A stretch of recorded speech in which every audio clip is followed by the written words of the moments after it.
Hello বন্ধুরা, আমাদের হৃদয় কথা চ্যানেলের সকল প্রকার পাঠ গল্প পেতে এখনই চ্যানেলটিকে সাবস্ক্রাইব করে পাশে থাকা বেল আইকনটি বাজিয়ে দিন। ধন্যবাদ সবাইকে। তুষ্য বিষয়ে চর হজম হলো না কারো। ক্রন্দন রোল তুলে উঠতেই তিস্তা এগিয়ে এলো। অপূর্বর হিংস্র থাবা থেকে তুরকে সরিয়ে বলল, অপূর্ব ভাই, আপনি তোরের সাথে এমন করছেন কেন? বাচ্চা মেয়ে সাইকেল দেখে উঠতে চেয়েছে, বুঝে বললেই তো হতো। আপনি অহেতুক মাথা গরম করছেন। সেটা কি তোর থেকে আমি শিখবো? সবাই সামনের দিকে এগো, তোরের সাথে আমার কথা আছে। পিতামাতার অবর্তমানে তোরের অভিভাবক আমি, তাই কেউ আমাকে উপদেশ দিতে এসো না। অপূর্বর কথায় সবাই আরুর দিকে তাকিয়ে থাকলো। গিরগিটির মতো রং বদলায় অপূর্ব। এই ভালো, এই তো খারাপ। ফোঁস করে নিঃশ্বাস ফেলে অপূর্ব ও তুরকে রেখে এগিয়ে গেল। আরও জানে অপূর্ব কেন তুরকে আলাদা করেছে, কিন্তু মুখ ফুটে বলতে পারল না। সকলের থেকে 10 মিটার পিছিয়ে অপূর্ব ও তুর। ঝাপসা দেখা গেলেও কথা শোনার জো নেই। অপূর্ব কঠোর গলায় শাসালো তুরকে, প্রয়াসের আশেপাশে যাতে তোকে না দেখি, না হলে তোকে এখান থেকে সুন্দরনগর নিয়ে ফিরবো না। পরপর টেনে বলে, প্রেমিকের পরিচয় গোপন রেখে অপরিচিত সাজিয়ে এখানে এনে অন্যায় করেছিস তুই। তার শাস্তি গ্রামে গিয়েই তোকে দেব। মানে? কাপা কাপা গলায় উচ্চারণ করলো তুর। এই নদীতে তোকে পুঁতে রেখে যাব। আমার সাথে নাটক করছিস? কি ভেবেছিস আমি জানি না কিছু? চল বাড়িতে। অপূর্বর ধমকে তোর সামনে এগিয়ে গেল। তোর বিচক্ষণতার পরিচয় দিল। এটা নিঃসন্দেহে আরুর কাজ, সেই অপূর্বকে জানিয়েছে। বিশ্বাসের এমন প্রতিদান দিল আরু। হলদে আলোয় মির্জা বাড়ি আলোকিত। সবাই সেখানে থাকলেও নেই তুর। একা ঘরে হারিকেন জ্বালিয়ে বিছানায় শুয়ে আছে। প্রচণ্ড তেজে ভয়ের লক্ষণ দেখা যাচ্ছে না তুরের মাঝে। চোখ থেকে আপনা আপনি পানি ঝরল। কুপির ওপরে সরিষার তেল ও রসুন গরম করছে তিস্তা। অতঃপর আরুর ব্যথার স্থানে লাগিয়ে দিতে দিতে বলল, ব্যথা কমেছে? আরুর মন উদাস। ননদ রূপী সখীকে না দেখে পরিস্থিতি অনুমান করতে পেরেছে। তুরের সাথে একটু খোলাসা করে কথা বলার প্রয়োজন। উকি ঝুঁকি দিল দোতলার সেই ঘরটিতে। সকলের আড়ালে কুপিটা নিয়ে অগ্রসর হলো তুরের কক্ষে। মেয়েটাকে উবুর হয়ে শুয়ে কাঁদতে দেখে মলিন হলো মুখমণ্ডল। অপরাধীর মতো নরম গলায় বলল, তুর এখানে একা শুয়ে আছিস কেন? শরীর খারাপ লাগছে? ওখানে সবাই একসাথে আড্ডা দিচ্ছে, চল ওখানে যাবি? আরু, আমার মন ভালো নেই, এখান থেকে যা। আরে শোন না। বলে তুরের হাত ধরতেই ঝটকায় ছড়িয়ে নিল তুর। শোয়া থেকে উঠে উচ্চস্বরে বলে, তোর মনে আনন্দ আছে তাই তুই এখানে বসে আড্ডা দিচ্ছিস, কিন্তু আমার মনে কোনো আনন্দ নেই। তুই সুখী হবার যোগ্য নয়। কিভাবে পারলি আমার সাথে এমন কাজ করতে? ভাইয়াকে প্রয়াসের কথা জানানোর পেছনে কিসের স্বার্থ আছে তোর? ভালোবেসে তোরা যে নিজেদের ভালোবাসার মানুষকে জীবন সঙ্গী হিসেবে পেয়েছিস, অন্যকে নিয়ে এত ভাবনা কিসে তোর? একটা কথা কান খুলে শুনে রাখ, প্রয়াসকে যদি আমি না পাই তাহলে তোদেরও আমি সুখে থাকতে দেব না। যে অনলে কালাচাঁদ শেফালি মিহি পুড়ছে, একই অনলে আমরা দুজনও পুড়বই। তোদেরও পুড়িয়ে ছাই করে দেব, যার নাম প্রেমানল। আনন্দনগরের বড় বটগাছের নিচে শেষ দিনের বাইজি নাচ বসেছে। প্রধান বাইজি ছাড়াও সেখানে রয়েছে আরও 4 জন। গ্রামবাসীদের সাথে যোগ দিয়েছে ওরাও। আরও উদাসীন হয়ে নিভৃতে চলছে তুরের কথা। 2 সখীর কেউ মনোযোগী নয় এই নাচে। তুর বাধ্য হয়ে এসেছে। আরও একা ঘরে ভয় পাবে বিধায় এসেছে। শেফালি 2 সখীর মাঝে এসে বলল, আরু, মুখ ভার করে রেখেছিস কেন? তোরের সাথে ঝামেলা হয়েছে? শেফু, আমি একটা অন্যায় করে ফেলেছি। তুইও প্রয়াস ভাইয়ের কথা আমি ওনাকে জানিয়ে দিয়েছি। এজন্য তিনি তুরের ওপর ক্ষেপে আছেন। তুরও আমার ওপর রেগে আছে। আমি ভালোর জন্য বলেছিলাম, এতে বিপরীত হয়ে যাবে বুঝতে পারিনি।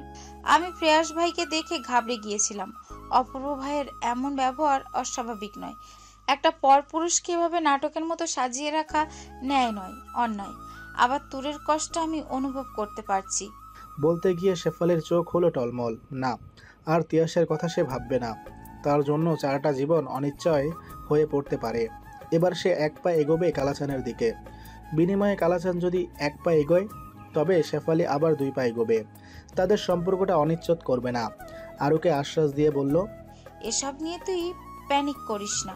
সম্পর্কের মাঝে একটু বাধা না আসলে ভালোবাসা গভীর অনুভব করা যায় না।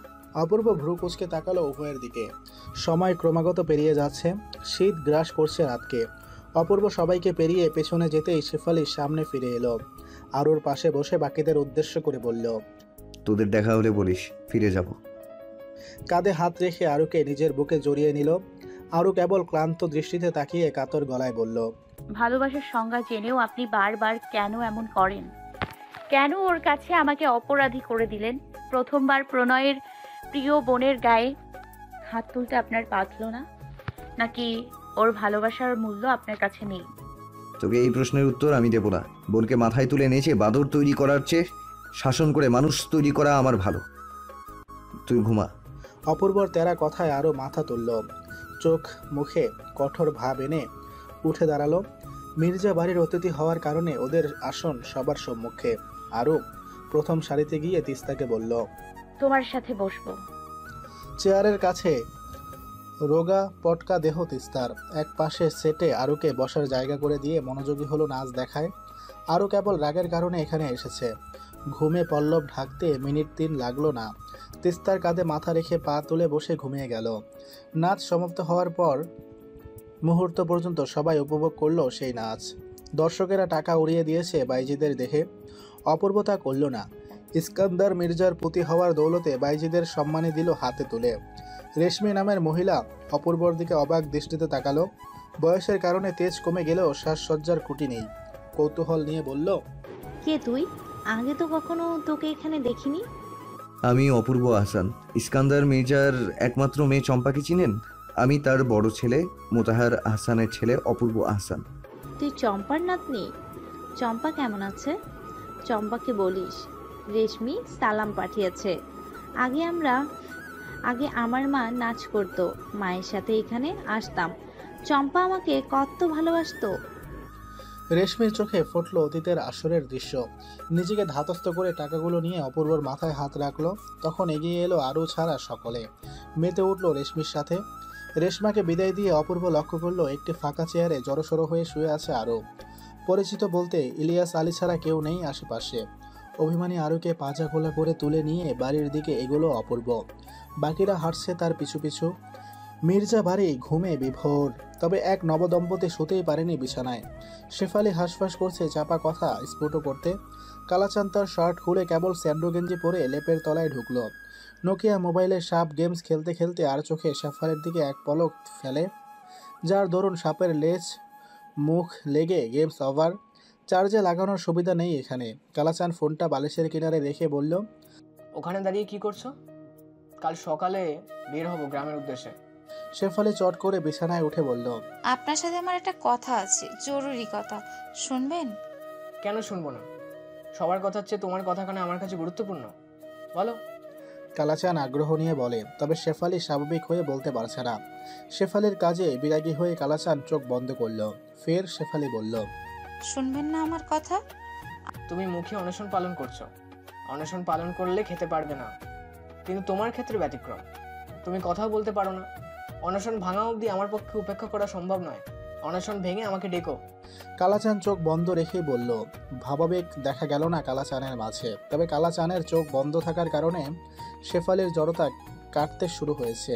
জিভ দিয়ে ঠোঁট ভিজিয়ে বলল, আমরা কি আর 5টা স্বামী স্ত্রীর মতো বৈবাহিক সম্পর্কে জড়াতে পারি না? চট করে চোখ মেলল কালাচান। দৃষ্টি নামিয়ে ফেলেছে শেফালি।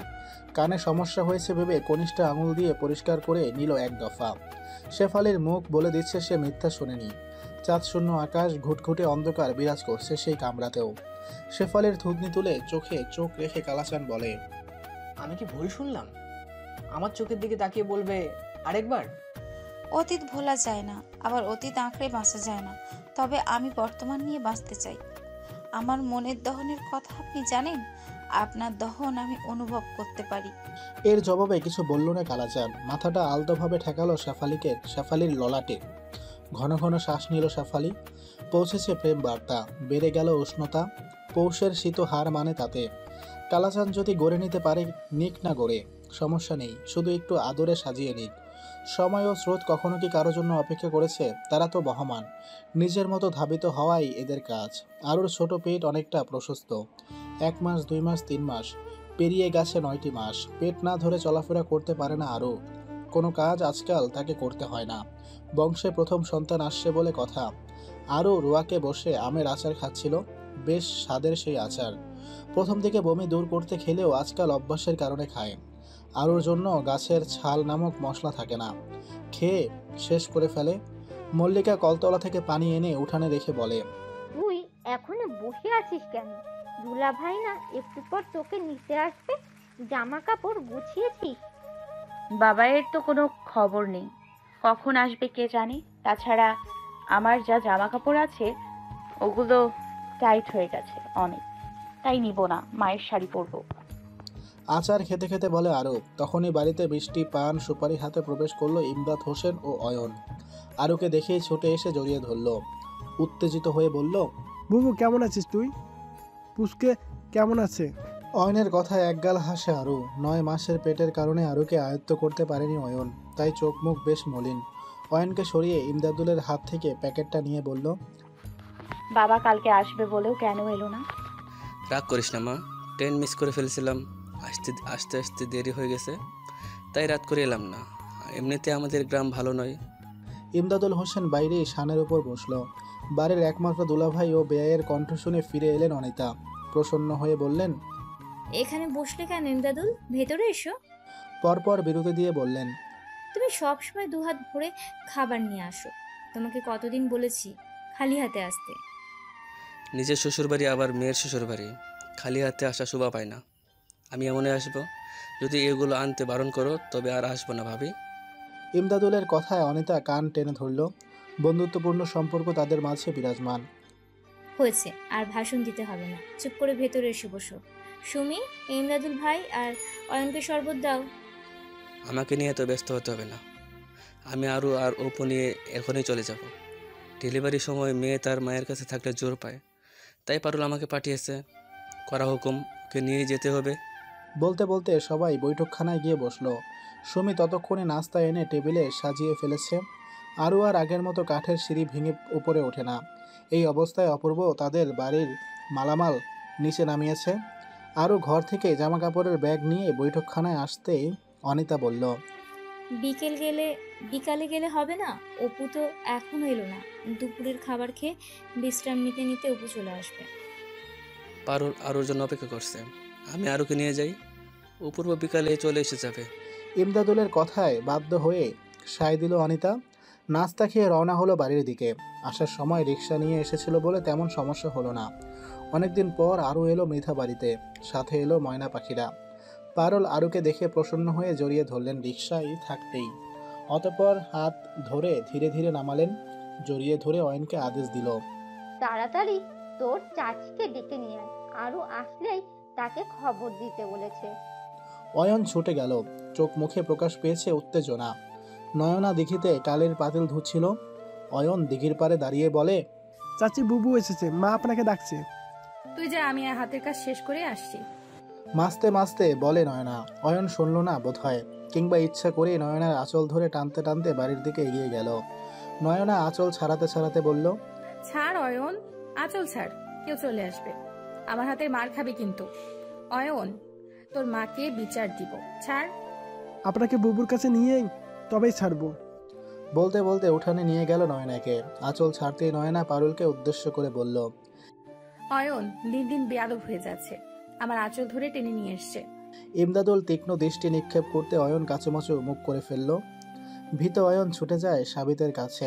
অতঃপর আরুকে নিয়ে পিড়ি পেতে বসায় রোয়াকে। মাথায় হাত বুলিয়ে বলল, কেমন আছিস আরু?